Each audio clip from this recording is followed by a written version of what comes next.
24 மணி நேரம் உங்கள் எண்ணத்தில் அது இருக்குமா? உங்களுக்கு ஒரு ராஜ்யம் கொடுக்கப்பட்டிருக்கிறது என்று, ஒரு ராஜ சிங்காசனம், உங்களிடத்தில் ஒரு ராஜ்யம் இருக்கிறது. ராஜ்யம் உங்களுக்கு கொடுக்கப்பட்டு விட்டது. தேவன் அதை உங்களிடத்தில் திரும்ப பெற மாட்டார். நீங்கள் ஒரு உண்மையான ராஜ்யத்துக்குரியவர்கள். அந்த ராஜ்யம் உண்மையானது. அது கற்பனைக்குரிய ராஜ்யம் அல்ல. அந்த ராஜ்யம் உண்மையானது. உங்களுக்கு உண்மையாக ஒரு ராஜ்யம் கொடுக்கப்பட்டு விட்டது. நீங்கள் ஒரு ராஜ்யத்தில் கொண்டு வரப்பட்டு விட்டீர்கள். தேவனுடைய குமாரனுடைய ராஜ்யத்தில், வெளிச்சத்துக்குரிய ராஜ்யத்தில் நீங்கள் கொண்டு வரப்பட்டு விட்டீர்கள். நீங்கள் அங்கு இப்பொழுது இருக்கிறீர்கள். உங்களுக்கு உங்களுடைய ஆவிக்குரிய இடம் தெரியுமா? நீங்கள் ஆவிக்குரிய ஸ்தலத்தில் எங்கு இருக்கிறீர்கள் என்று, தேவன் உங்களை எப்படி பார்க்கிறார் என்று. உங்களுடைய வேலை என்ன? தேவனுடைய ராஜ்யத்தையும் அவருடைய நீதியை தேடும்படியாக, தேவனுடைய ராஜ்யத்தையும் நீதியை தேட வேண்டும் என்று. அதற்கான அர்த்தம் அல்ல அது தொலைந்து விட்டது, நீங்கள் அதை தேடுகிறீர்கள் என்று. இதன் அர்த்தம் தேவனுடைய ராஜ்யத்தையும் அவருடைய நீதியையும், தேவனுடைய ராஜ்யத்தை புரிந்து கொள்ளுங்கள், தேவனுடைய நீதியை வெளிப்படுத்துங்கள்.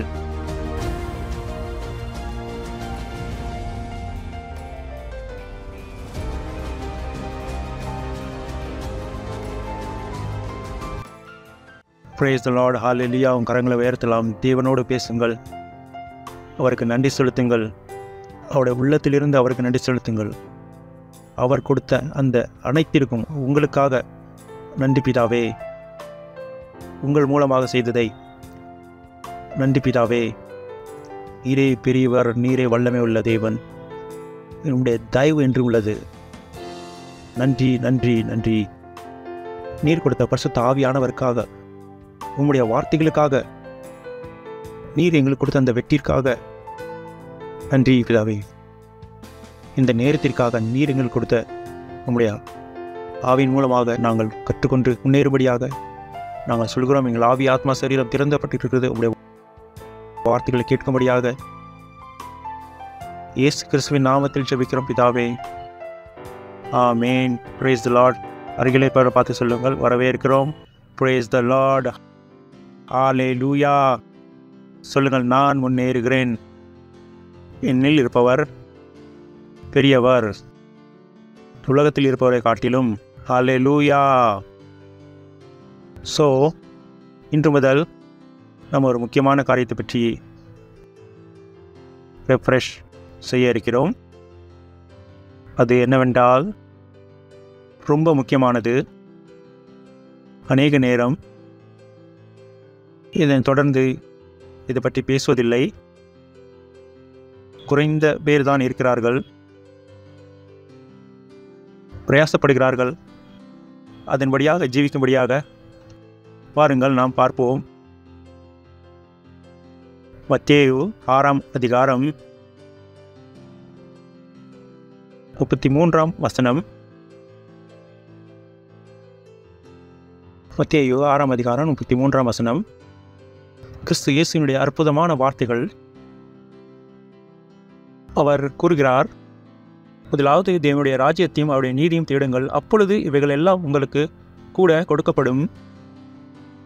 நீங்கள் மேலே உள்ள வசனத்திலிருந்து படித்தீர்கள் என்றால் வாருங்கள் நாம் பார்ப்போம். 25-26ஆம் வசனத்திலிருந்து. ஆகையால் எண்ணத்தை உண்போம், எண்ணத்தை குடிப்போம் என்று உங்கள் ஜீவனுக்காகவும், எண்ணத்தை உடுப்போம் என்று உங்கள் சரீரத்துக்காகவும் கவலைப்படாதிருங்கள் என்று உங்களுக்கு சொல்கிறேன். ஆகாரத்தை பார்க்கிலும் ஜீவனும், உடைய பார்க்கிலும் சரீரம் விசேஷத்தவைகள் அல்லவா? ஆயத்த பட்சிகளை கவனித்து பாருங்கள். அவைகள் விதைக்கிறதும் இல்லை, அறுக்கிறதும் இல்லை, களஞ்சியங்களில் சேர்த்து வைக்கிறதும் இல்லை. அவைகளையும் உங்கள் பரமபிதா பிழைப்பூட்டுகிறார். அவைகளை பார்க்கிலும் நீங்கள் விசேஷித்தீர்கள் அல்லவா?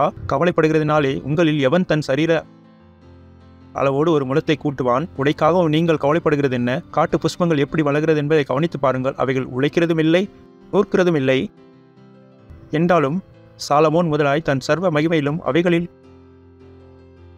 ஒன்றை போலாகிலும் உடுத்தியிருக்கிறது இல்லை என்று உங்களுக்கு சொல்கிறேன்.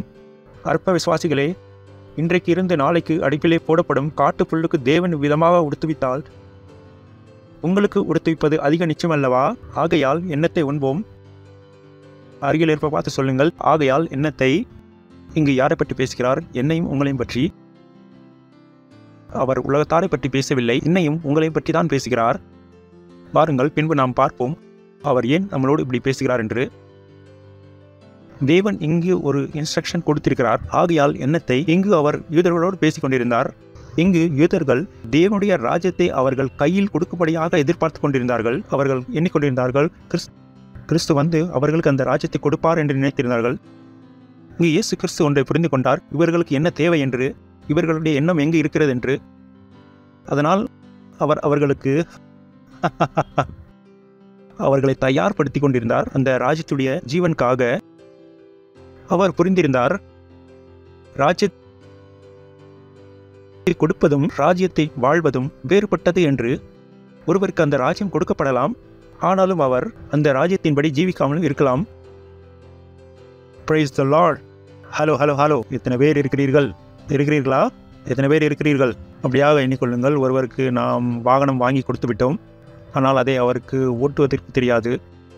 அதனால் மறுநாள் காலை அவர் தன்னுடைய பைசைக்கிள் இல்லை சைக்கிள் எடுத்து சென்று விடுவார். அப்படியாக ஒருவருக்கு கார் கொடுக்கப்படலாம், ஆனால் அவர் அந்த வாகனத்தை ஓட்ட முடியாமல் இருக்கலாம். அதே போலத்தான் ஒருவருக்கு அந்த ராஜ்யம் கொடுக்கப்படும், ஆனால் அவர் அந்த ராஜ்யத்தின்படி ஜீவிக்காமல் இருக்கலாம்.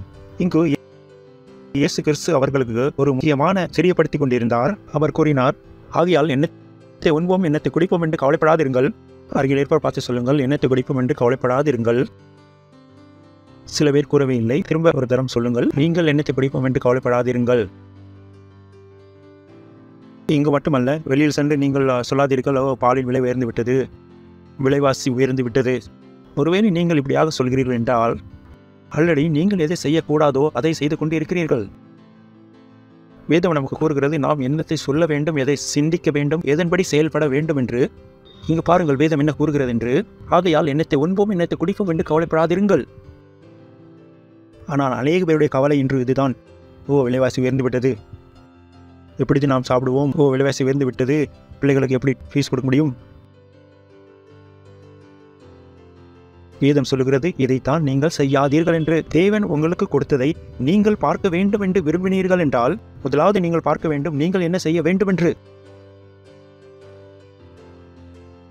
ஒரு மாணவன் முதலாவதாக வர வேண்டும் என்று நினைத்தால் அவர் ஆசிரியர் என்ன கூறுகிறார் என்று புரிந்து கொள்ள வேண்டும். அந்த மாணவன் அவர் ஆசிரியர் கூறினதை அவர் செய்யவில்லை என்றால் அதற்கு அர்த்தம் அந்த மாணவன் முதலாவது வர அவன் விரும்புவதில்லை என்று. நீங்கள் புரிந்து கொள்ள வேண்டும். நீங்கள் வேதத்தை வாசிக்கும் பொழுது உங்களுடைய பங்கு என்ன என்பதை நீங்கள் அறிந்து கொள்ள வேண்டும். நீங்கள் வேதத்தை வாசிக்கும் பொழுது நீங்கள் எதை பார்க்க வேண்டும், எதை சொல்ல வேண்டும், எப்படியாக செய்ய வேண்டும் என்பதை சிந்திக்க வேண்டும். வேதம் இப்படியான காரியங்களை பற்றி தான் பேசுகிறது. இது மதம் அல்ல. உங்களுடைய மனதில் எது வந்ததை நீங்கள் அதை சொல்லிவிட்டீர்கள். இது மதம் அல்ல, இது மதம் அல்ல. இங்கு நீங்கள் தேவனுடைய ஜீவனை கற்றுக்கொள்ள வேண்டும். ஆகையால் சொல்லுங்கள், ஆகையால் எண்ணத்தை உண்போம். கொஞ்சம் சந்தோஷப்படுங்களேன். கவலைப்படாதீர்கள் என்றால் சந்தோஷப்படுங்கள். எண்ணத்தை குடிப்போம் என்று கவலைப்படாதீர்கள். ஆகையால் எண்ணத்தை உண்போம், எண்ணத்தை குடிப்போம், எதை உடுப்போம். சரியா? கணவன் மற்றும் மனைவிகளிடம் ஒரு வேண்டுகோள், இப்படியான விஷயத்தை பற்றி பேசுவதை விட்டுவிடுங்கள். சரிதானே? என்ன செய்வோம், பையன் வளர்கிறானே, இப்படியாக கவலைப்பட்டு சொல்லாதீர்கள். இப்படியான காரியத்தை பற்றி டிஸ்கஷன் செய்யாதீர்கள். விலைவாசியை பற்றி டிஸ்கஷன் செய்யாதீர்கள். தேவன் உங்களுக்கு காண்பிப்பதை நீங்கள் காண வேண்டும் என்று இருந்தால், இல்லை என்றால் நீங்கள் அதை பார்க்க விரும்புவதில்லை என்று அர்த்தம். ஒருவேளை நீங்கள் அதை காண விரும்புகிறீர்கள் என்றால் நீங்கள் இதை செய்ய வேண்டும். ஆகையால் எண்ணத்தை உண்போம் எண்ணத்தை குடிப்போம் என்று கவலைப்படாதீர்கள்.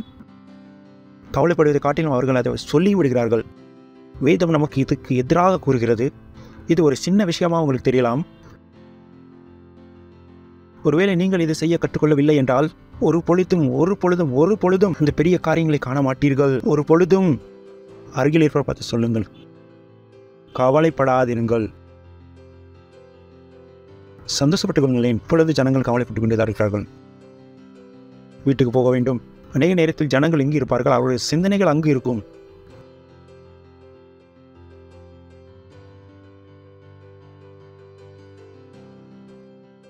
ஆனால் அவர்கள் எங்கு இருக்கிறார்களோ அந்த இடத்தின் ஆனந்தத்தையும் அவர்களால் பெற முடிவதில்லை. ஏனென்றால் அவர்களுடைய எண்ணங்களை அவர்கள் ட்ரெயின் செய்யவில்லை. எப்படி என்றால் எங்கு இருக்கிறோமோ அங்கு இருக்கும்படியாக.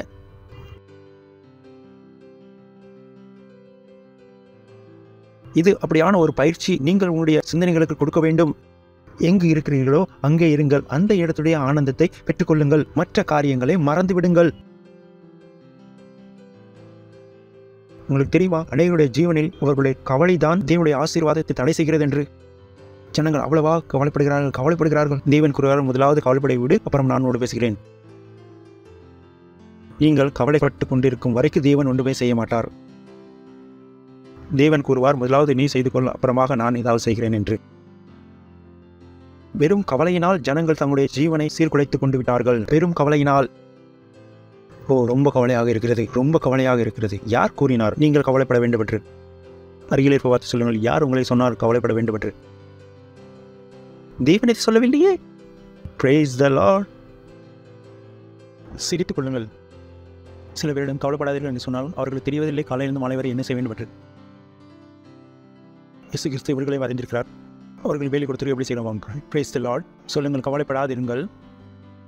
சத்தமாக சொல்லவும், கவலைப்படாதிருங்கள். எண்ணத்தை உண்போம், எண்ணத்தை குடிப்போம், எண்ணத்தை உடுப்போம்.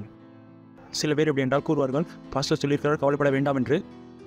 மாலையில் கணவன் வந்து அவர்களிடத்தில் என்பது சாப்பாடு ஏன் செய்யவில்லை என்று கேட்டால், பாஸ்டர் சொல்லியிருக்கிறார் கவலைப்படாதே இருங்கள் என்று. இது சொல்லவில்லையே நீங்கள் பிளான் செய்ய வேண்டாம் என்று. Praise the Lord. பிளானிங் மற்றும் கவலையில் 2 வித்தியாசம் இருக்கிறது. சரியா? நீங்கள் பிளான் செய்யலாம், ஆனால் கவலைப்படுவது அலௌட் இல்லை. எத்தனை பேருக்கு புரிகிறது? சொல்லுங்கள், கவலைப்படுவது அனுமதி இல்லை. பிளான் செய்வதற்கு அனுமதி கொடுக்கப்பட்டிருக்கிறது. பிளானிங் செய்வது அனுமதி இருக்கிறது. சரிதானே? மதியம் சாப்பிட்டு விட்டோம், இரவு என்ன சாப்பிடுவோம்? இது சாப்பிடுவோம். இது அலௌட். அதுவல்ல விலைவாசி உயர்ந்து விட்டு நாளைக்கு என்னத்தை சாப்பிடுவோம் என்று. இது அலௌட் இல்லை. எத்தனை பேருக்கு வித்தியாசம் புரிகிறது? பால் விலை உயர்ந்து விட்டது, எந்த கவலையும் இல்லை. பெட்ரோல் விலை உயர்ந்து விட்டது, எந்த கவலையுமே இல்லை. Don't worry, it's okay. Praise the Lord. Hallelujah. Hallelujah. Hallelujah. கவலைப்படாமல் இருங்கள். நீங்கள் கவலைப்படாமல் இருக்க பயிற்சி எடுக்கவில்லை என்றால் சாத்தான் உங்களை இவ்வளவு கஷ்டப்படுத்துவான். நீங்கள் சொல்லுவீங்க, நான் கிறிஸ்தவனாக இருக்க பிடிக்கவில்லை என்று. Praise the Lord. சொல்லுங்கள், கவலைப்பட்டு இதை கூறாதிருங்கள். கவலைப்பட்டு இதை கூறாதிருங்கள். கவலை அடைந்த பிறகு அதை சொல்லுவதை கண்டிப்பாக நீங்கள் செய்யாதீர்கள். முதலாவது நீங்கள் கவலைப்பட்டு தவறு செய்தீர்கள், அடுத்த தவறு அதை அறிக்கையிடுவது. ஆனால் உண்மை என்றால் நீங்கள் கவலைப்பட்டால் அதை சொல்லிவிடுவீர்கள். ஆகையால் எண்ணத்தை உண்போம், எண்ணத்தை குடிப்போம் என்று கவலைப்படாதிருங்கள். நெக்ஸ்ட், இவைகள் எல்லாம் அஞ்ஞானிகள் நாடி தேடுகிறார்கள். அஞ்ஞானிகள் தேடுகிறார்கள் என்றால் அர்த்தம் என்ன? உலகத்தார் இதை பற்றி கவலைப்படுகிறார்கள். அவர் காண்பிக்கிறார் யார் அதை பற்றி கவலைப்படுகிறார்கள் என்று. ஆனால் கவலைப்படுவது ஒரு கிறிஸ்துவுடைய வேலை அல்ல. இதனால் நீங்கள் அந்த கவலைப்படுவதிலிருந்து தங்களை விடுவித்துக் கொள்ளுங்கள். நீங்கள் கூறுகிற இயேசு கிறிஸ்து என்னுடைய இரட்சகர், என்னுடைய தேவன் என்று நீங்கள் கவலைப்படுவதை விட்டுவிடுங்கள். இது உங்களுடைய வேலை அல்ல. இது உங்களுடைய பங்கில் வராது. யாருடைய பங்கில்? உலகத்தாருடைய பங்கில். யார் இயேசு கிறிஸ்துவை அறியாது இருக்கிறார்களோ அவர்களுக்கு தான். இது உங்களுடைய பாகம் அல்ல. மற்றவருடைய புழுதியை தங்களுடைய தலையில் நீங்கள் போட்டுக்கொள்ளாதீர்கள். Praise the Lord. அருகில் இருப்பவர் சொல்லுங்கள், கவலைப்படாதிருங்கள். கவலைப்படுவது அஞ்ஞானிகளுடையது. அஞ்ஞானிகள் என்றால் யார்? இயேசு கிறிஸ்துவை அறியாத ஜனங்கள் வேதம் கூறுகிறது. பின் பார்ப்போம். நாம் 31 பொருங்கள். உடைய இருதயத்தில் உடைய எண்ணங்கள் அதை ஒட்டி கொள்ளுங்கள். கவலைப்படாதிருங்கள், கவலைப்படாதிருங்கள், கவலைப்படாதிருங்கள்.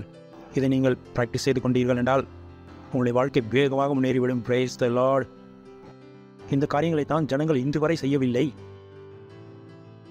நான் ஜனங்களுடைய வார்த்தை கேட்டால் கூறுவேன், எதற்கு கவலைப்படுகிறீர்கள்? சிரித்துக் கொள்ளுங்கள், சந்தோஷமாக இருங்கள். ஆகியால் எண்ணத்தை உண்போம், எண்ணத்தை குடிப்போம் என்று கவலைப்படாதிருங்கள். நெக்ஸ்ட், இவைகளெல்லாம் அஞ்ஞானிகள் தேடுகிறார்கள். இவைகள் எல்லாம் உங்களுக்கு வேண்டியவைகள் என்று உங்கள் பரமபிதா அறிந்திருக்கிறார். உங்களுக்கு ஒரு பிதா இருக்கிறார். நீங்கள் அனாதைகள் அல்ல. நீங்கள் உங்களுடைய ஜீவனை உங்கள் இஷ்டப்படி நீங்கள் நடத்த முடியாது. நீங்கள் ஒரு தேவனோடு சம்மதத்துடன் இருக்கிறீர்கள்.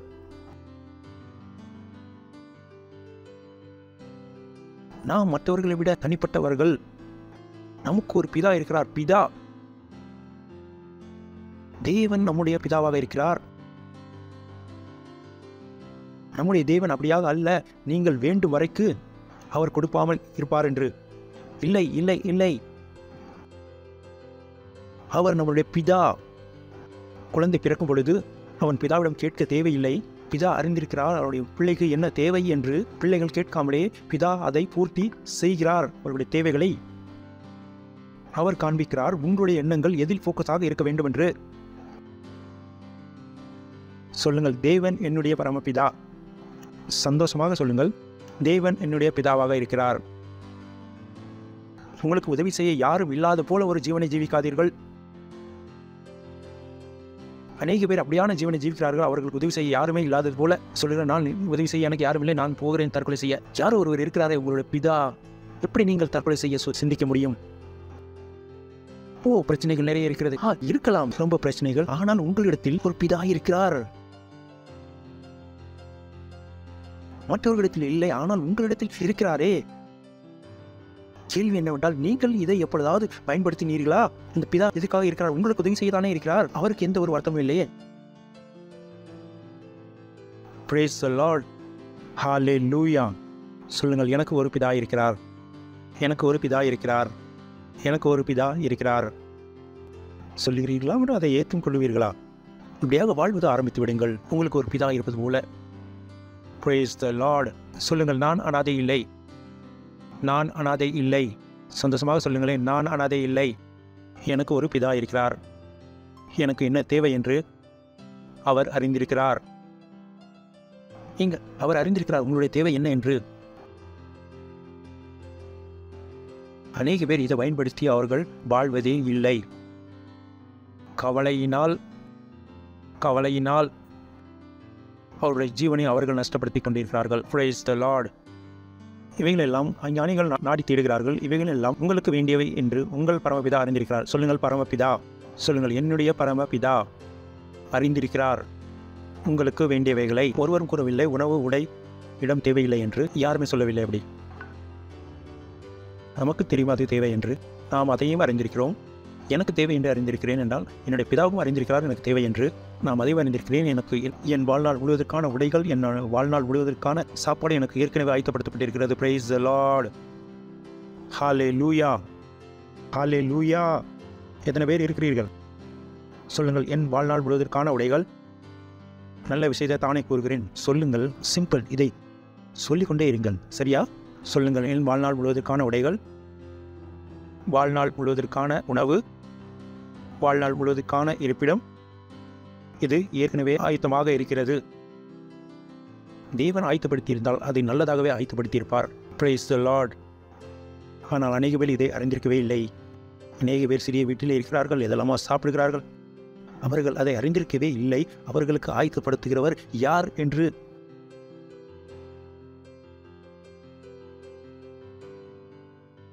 கூறுவார்களோ, தேவனே நான் காய்ந்த ரொட்டி சாப்பிடுகிறேன். தேவன் கூறுவார், நீ எது காய்ந்த ரொட்டி சாப்பிடுகிறார்? நான் காய்ந்த ரொட்டி கொடுக்கவே இல்லை உனக்கு. எப்படி தேவன் உங்களுக்கு உணவு ஆயத்தப்படுத்துகிறார், ஆனால் உங்களுக்கு காய்ந்த ரொட்டி கொடுப்பார்?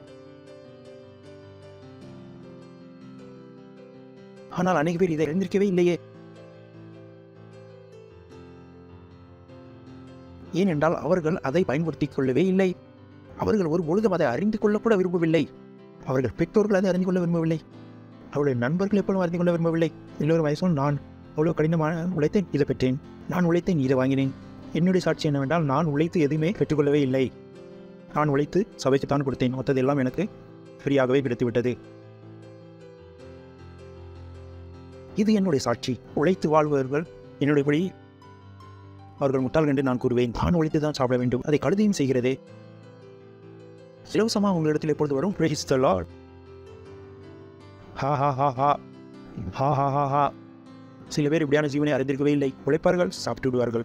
உழைத்து சாப்பிடுகிறீர்கள், வண்டர்ஃபுல். நான் ஃப்ரீயான சாப்பிடுகிறேன்.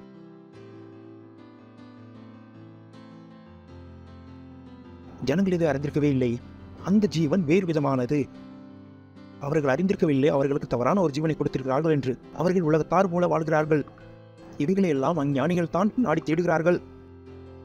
இவைகள் எல்லாம் உங்களுக்கு வேண்டியவைகள். சொல்லுங்கள், உங்களுக்கு வேண்டியவைகள் என்று உங்கள் பிதா அறிந்திருக்கிறார். பிரச்சனை எங்கே இருக்கிறது? Praise the Lord. பிரச்சனை எங்கே இருக்கிறது? அவர் உங்களுக்கு தேவை என்ன என்று அறிந்திருக்கிறார். அவர் ஒரு பொறுப்பான பிதா. உங்களுக்கு கொடுப்பாரா, கொடுக்க மாட்டாரா? நான் கேட்கிறேன். அதை அவர் கொடுத்திருப்பாரா இல்லை கொடுக்க இருக்கிறாரா? ஸோ நீங்கள் கவலைப்படாதீர்கள்.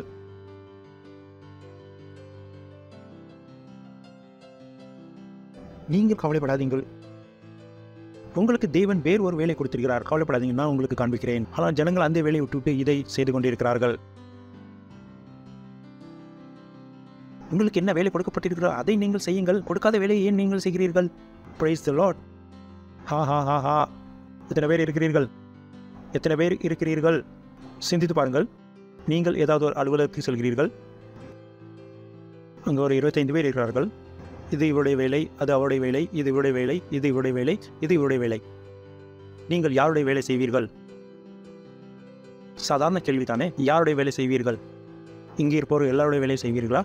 கேள்வி கேட்கிறேன் நான். ஒருவருடைய இந்த வேலை, ஒருவருடைய இந்த வேலை, ஒருவருடைய இந்த வேலை, அவருடைய இந்த வேலை, அவருடைய அந்த வேலை. நீங்கள் எந்த வேலை செய்வீர்கள்? சகோதரிகளை சொல்லுங்கள். இங்கே தானே இருக்கிறீர்கள்? இல்லை, நீங்கள் கவலைப்பட்டு கொண்டிருக்கிறீர்கள். சோறு பொங்க வேண்டுமே, எந்த சாப்பாடு எடுக்க வேண்டும் கேட்க வேண்டியது. எப்போதாவது சகோதரியர்கள் அங்கு சென்று விடுவார்கள். இங்கு வெறும் வந்து விடுகிறார்கள். அவர்கள் கவலை, செருப்பு வெளியே இருக்கிறது, நாய் எடுத்து கொண்டு போய் விடும். துணி காய போட்டு விட்டு வந்தேன், காற்று அதிகமாக இருக்கிறது, கிளிப்பு மாட்டவில்லை. சேலை பக்கத்தில் வீட்டிற்கு செல்ல கூடாது. கேட்க வேண்டியிருக்கிறது அவர்கள் எண்ணம் எப்படியாக செயல்படுகிறது என்று. Price the Lord. ஹலோ, உங்களிடத்தில் தான் கேட்கிறேன். என்ன கேள்வி நான் கேட்டேன்? நீங்கள் ஒரு இடத்துக்கு சென்றீர்கள், யாருடைய வேலை செய்வீர்கள்? ஸோ நீங்கள் தேவனோடு உங்களுடைய வேலை செய்யுங்களே. நீங்கள் ஏன் தேவனுடைய வேலை செய்ய செல்கிறீர்கள்? அதை உங்களால் செய்யவும் கூட முடியாதே. Price the Lord. உங்களால் அதை செய்ய முடியாது கூட. அது தேவனுடைய வேலை, அவரை செய்ய விடுங்களேன். நீங்கள் என்ன செய்ய வேண்டும் என்று பாருங்கள். தேவனுடைய வேலை உங்களால் முடியாதே. Price the Lord. அது தேவனுடைய வேலை, அவர் செய்வாரே. அவரை செய்ய விடுங்கள். அவருக்கு செய்வது எப்படி என்று தெரியும். அவர் ஒரு எக்ஸ்பர்ட். Price the Lord. சொல்லுங்கள், தேவன் தன்னுடைய வேலை செய்வதில் எக்ஸ்பர்ட் ஆக இருக்கிறார். அவருக்கு அவருடைய வேலை செய்வதற்கு என்னுடைய தேவையில்லை. நான் என்னுடைய பங்கை செய்தாலே போதும். Price the Lord. சரியா? இங்கே என்ன சொல்லப்பட்டிருக்கிறது? இவைகளெல்லாம் அஞ்ஞானிகள் நாடி தேடுகிறார்கள். இவைகளெல்லாம் உங்களுக்கு வேண்டியவைகள் என்று உங்கள் பரமபிதா அறிந்திருக்கிறார். இப்பொழுது 33ஆம் வசனம். முதலாவது தேவனுடைய ராஜ்யத்தையும் அவருடைய நீதியும் தேடுங்கள். அவர் இங்கு கூறிவிட்டார் உங்களுடைய வேலை என்ன என்று. உங்களுடைய வேலை அந்த பொருட்களை பற்றி கவலைப்பட தேவையில்லை. உங்களுடைய வேலை என்ன? தேவனுடைய ராஜ்யத்தையும் நீதியும் தேடுவது தான். தேவனுடைய ராஜ்யத்தையும் தேடுங்கள் என்றது அர்த்தம் அது அல்ல. அது துளைந்து விட்டது, நீங்கள் அதை தேடும்படியாக அல்ல. இதனுடைய அர்த்தம் தேவனுடைய ராஜ்யத்தையும் அவருடைய நீதியும் நீங்கள் புரிந்து கொள்ளுங்கள். தேவனுடைய ராஜ்யத்தையும் அவருடைய நீதியும் நீங்கள் வெளிப்படுத்துங்கள். சரியா? தேடுங்கள் என்ற வார்த்தையினால் நீங்கள் அங்கு சென்று விடாதீர்கள். இங்கு கொஞ்சம் மொழிபெயர்ப்பு சரியாக செய்யப்படவில்லை. இதனுடைய அர்த்தம் என்னவென்றால், நீங்கள் முதலாவது தேவனுடைய ராஜ்யத்தை புரிந்து கொள்ளுங்கள். தேவனுடைய ராஜ்யத்தை பெருகச் செய்யுங்கள். நீங்கள் தேவனுடைய நீதியை புரிந்து கொள்ளுங்கள். தேவனுடைய நீதியை நீங்கள் வெளிப்படுத்துங்கள். உங்களுடைய வேலை இங்கு காண்பிக்கப்பட்டு விட்டது. இங்கு ஒரு கேள்வி, எத்தனை பேர் இந்த வேலையை செய்கிறார்கள்? எத்தனை பேர் அறிந்திருக்கிறார்கள் அவர்கள் தேவனுடைய ராஜ்யத்தில் இருக்கிறார்கள் என்று? நாம் தேவனுடைய குமாரனுடைய ராஜ்யத்தில் கொண்டு வரப்பட்டு விட்டோம். சொல்லுங்கள், நான் தேவனுடைய குமாரனுடைய ராஜ்யத்திற்கு கொண்டு வரப்பட்டு விட்டேன். நமக்கு ஒரு ராஜ்யம் கொடுக்கப்பட்டு விட்டது. சொல்லுங்கள், நமக்கு ஒரு ராஜ்யம் கொடுக்கப்பட்டிருக்கிறது. ஹலோ, சொல்லுங்கள், நமக்கு ஒரு ராஜ்யம் கொடுக்கப்பட்டிருக்கிறது. என்ன இது உங்களுக்கு தெரியுமா? உங்களுடைய ஜாதகத்தில் அந்த சாமியார் அதை அறியாமல் இருந்திருக்கலாம். ஆனால் உங்களுடைய ஜாதகத்தில் இதுதான் எழுதப்பட்டிருக்கிறது. உங்களுக்கு ராஜ்யம் கொடுக்கப்பட்டிருக்கிறது. தேவனுடைய ராஜ்யம் கொடுக்கப்பட்டு விட்டது. வெறும் உங்களுக்கு இந்த பூமிக்குரிய ராஜ்யம் மட்டும் கொடுக்கப்படவில்லை. உங்களுக்கு தேவனுடைய ராஜ்யம் கொடுக்கப்பட்டிருக்கிறது. அது என்றென்றைக்கும் இருக்கும். Praise the lord. ஹல்லேலூயா. நீங்களும் நானும் நித்திய நாட்களுக்கு ராஜாவாக இருக்கிறோம். நித்திய நாட்களுக்கு. நீங்கள் வாழ்வது உங்களுடைய போக்கஸ் இதுவாக இருக்க வேண்டும். தேவனுடைய ராஜ்யத்தை புரிந்து கொள்ளும்படியாக, தேவனுடைய ராஜ்யத்தை ஜீவிக்கும்படியாக, தேவனுடைய ராஜ்யத்தை பெருக செய்யும்படியாக. ஒரு குழந்தைகளுக்கு ஒரு விளையாட்டு பொருள் கொடுத்து விடுங்கள், என்ன செய்வான்? விளையாடுவானா? இல்லை அதை புரிந்து கொள்வானா? முதல் புரிந்து கொள்வானே. குழந்தைங்க கூட புரிந்து கொள்வானே. இதை எப்படியாக ஓட்ட வேண்டும், இது எப்படியாக செயல்படுத்த வேண்டும், பின்பு அதை வைத்து விளையாடுகான். உங்களுக்கு தேவனுடைய ராஜ்யம் கொடுக்கப்பட்டு விட்டது.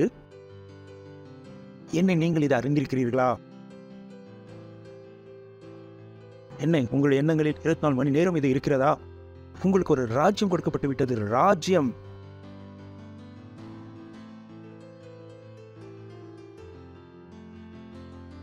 உங்களிடத்தில் ஒரு ராஜ்யம் இருக்கிறது. ராஜ்யம் உங்களுக்கு ஏற்கனவே கொடுக்கப்பட்டு விட்டது. தேவன் அதை உங்களிடத்தில் திரும்ப எடுத்துக்கொள்ள மாட்டார். நீங்கள் ஒரு உண்மையான ராஜ்யத்துக்குரியவர்கள். அந்த ராஜ்யம் உண்மையானது. அந்த ராஜ்யம் கற்பனைக்குரியது அல்ல. இந்த ராஜ்யம் எது உண்மையானது. உண்மையிலே உங்களுக்கு ஒரு ராஜ்யம் கொடுக்கப்பட்டு விட்டது. நீங்கள் ஒரு ராஜ்யத்திற்குள் கொண்டு வரப்பட்டு விட்டீர்கள். தேவனுடைய குமாரனுடைய ராஜ்யத்தில், அந்த வெளிச்சத்தின் ராஜ்யத்தில் கொண்டு வரப்பட்டு விட்டீர்கள். நீங்கள் இப்பொழுது அங்கு இருக்கிறீர்கள். என்ன நீங்கள் இதை அறிந்திருக்கிறீர்களா? என்ன உங்களுக்கு ஒரு ஆவிக்குரிய ஸ்தானத்தை நீங்கள் அறிந்திருக்கிறீர்களா? நீங்கள் ஆவிக்குரிய ஸ்தானத்தில் எங்கு இருக்கிறீர்கள் என்று, தேவன் உங்களை எப்படியாக பார்க்கிறார் என்று. தேவனின்படி உங்களுடைய வேலை என்ன? சோ நீங்கள் வேலை செய்கிறீர்கள். தேவன் உனக்கு யார் இந்த வேலை செய்ய சொன்னா? இங்கு கிளியராக எழுதப்பட்டிருக்கிறதே. என்னுடைய வேலை நீ ஏன் செய்கிறாய் சகோதரரே? ஒரு நான் என்னுடைய மனைவி ரொம்ப அன்பாக இருக்கிறேன். அதனால் அந்த குழந்தை என்னுடைய மனைவி வயிற்றில் அல்ல, என்னுடைய வயிற்றில் வர வேண்டும். டாக்டர் சொல்வார், நீர் முட்டாளாக பேசாதே, அன்பில் முட்டாளாகாதே, முட்டாளாகிவிடாதே. தேவனும் கூறுகிறார், முட்டாளாகாதே, என்னுடைய வேலை நீ செய்யாதே, நீ உன்னுடைய வேலை செய். என்னுடைய வேலை நான் செய்வேன், உன்னுடைய வேலை நீ செய். ஸோ நம்முடைய வேலை என்ன? முதலாவது ஓ பாய், சரிமா உங்களுக்கு ஜனங்கள் முதலாவது தங்களுடைய தேவைகளை கேட்கிறார்கள். ஆனால் வேத தெளிவாக எழுதப்பட்டிருக்கிறது, முதலாவது தேவனுடைய ராஜ்யத்தையும் அவருடைய நீதியையும் தேடுங்கள் என்று. அதாவது முதன்முறையாக நீங்கள் கிறிஸ்தவராக சபைக்கு வரும்பொழுது உங்களுடைய வேலை என்ன? தேவனுடைய ராஜ்யத்தை கவனிப்பது. சில பேர் 20 வருஷம் ஆகி இன்னும் அப்படியே தான் இருக்கிறார்கள். வந்த பொழுதும் கேட்டார்கள், உணவு உடை இருப்பிடம். 20 வருடம் கழித்து கேட்கிறார்கள், உணவு உடை இருப்பிடம் என்ன செய்தீர்கள் நீங்கள் 20 வருஷமாக? முதல் நாள் வந்த பொழுதே உங்களுடைய வேலை என்னவாக இருக்க வேண்டும்? தேவனுடைய ராஜ்யத்தை புரிந்து கொள்வது. எழுதப்பட்டிருக்கிறது எங்கு? முதலாவது சொல்லுங்கள். முதலாவது என்றால் அர்த்தம் என்ன? முதலாவதா அல்லது பிறகா? சொல்லுங்க. என்னது முதலாவது என்றால் என்ன? ஒரு நாள் பிறகு கேட்கிறேன் நான். என்ன சொல்கிறீர்கள்? வேறு எது? முதலாவது என்றால் அர்த்தம் என்ன? உடனடியாக. தேங்க்யூ. உங்களுடைய வேலை முதலாவது.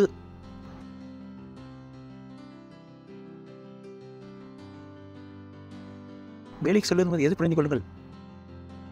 எங்களுடைய ராஜ்யத்தை. அங்கு செல்வதற்கு முன்பு நீங்கள் எது புரிந்து கொள்ளுங்கள்? தேவனுடைய ராஜ்யத்தை. அவர் அங்கு காண்பிக்கிறார். இங்கு எந்த ஒரு சந்தேகமும் இல்லை, இங்கு எந்த ஒரு கன்ஃபியூஷனும் இல்லை. தெளிவாக எழுதப்பட்டிருக்கிறது. முதலாவது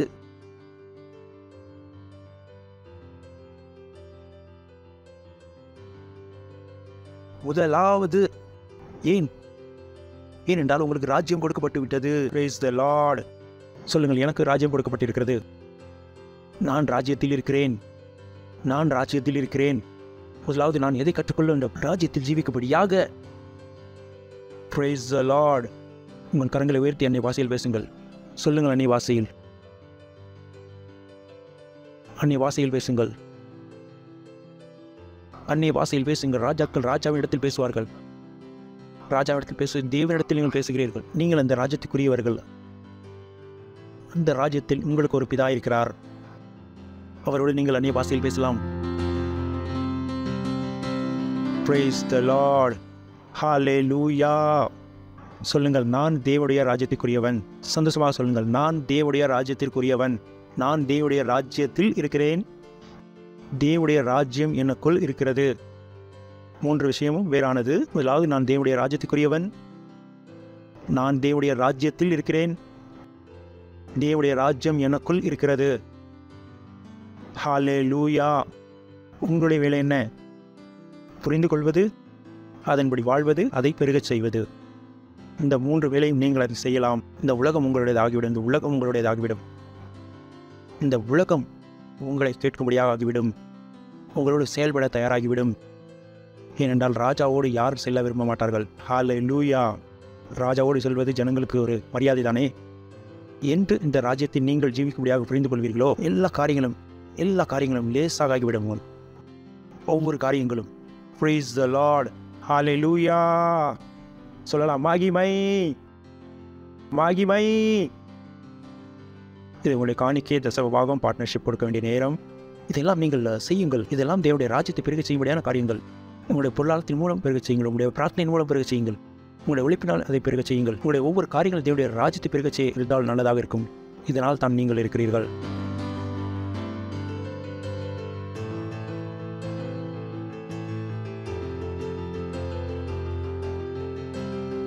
Praise the Lord. நன்றி செலுத்துகிறோம் தேவனே. இந்த காணிக்கை கொடுக்கும்படியான புத்தி, ஞானம், அறிவை நீர் தந்ததற்காக உங்களுடைய அந்த வார்த்தையின்படியாக நாங்கள் இந்த காணிக்கைகளை கொடுத்திருக்கிறோம். இதற்கான இரட்டிப்பான நன்மை எங்கள் இடத்தில் வருகிறது இயேசுவின் நாமத்தில். இந்த காணிக்கைகள் நம்முடைய ஆசீர்வாதத்தை சொல்கிறோம், அதை பெருகும்படியாக சொல்கிறோம், நம்முடைய ராஜ்யத்தை பெருகும்படியாக சொல்கிறோம். நன்றி பிதாவே, நன்றி பிதாவே. இயேசு கிறிஸ்துவின் நாமத்தில் ஜெபிக்கிறோம். ஆமென். Praise the Lord. ஒருவேளை நீங்கள் ரட்சிப்பை பெறவில்லை என்றால், நீங்கள் இயேசு கிறிஸ்துவை ஏற்றுக்கொள்ளவில்லை என்றால், நான் சொல்லும் இந்த இயேசு கிறிஸ்துவின் ஜீவனை நீங்கள் பெறாமல் இருந்தீர்கள் என்றால், நான் சொல்லுகிறேன், இது உங்களுடைய நேரம். இந்த வார்த்தைகளை சொல்லுங்கள். அன்புள்ள பிதாவே, நான் இயேசு கிறிஸ்துவை விசுவாசிக்கிறேன், தேவனுடைய குமாரனை நான் விசுவாசிக்கிறேன். அவர் மரித்தார் என்னை காப்பாற்றுவதற்காக. நான் விசுவாசிக்கிறேன், தேவன் அவரை மரித்தோரிலிருந்து எழுப்பினார். அவர் இன்று ஜீவனுள்ளவராயிருக்கிறார். நான் என் வாயினால் அறிக்கையிடுகிறேன், இயேசு கிறிஸ்து என் ஜீவனின் தேவன். இன்றைய நாள் முதல் மற்றும் அவரில் என் விசுவாசத்தின் மூலம் நான் அதை பெற்றுக்கொள்கிறேன்.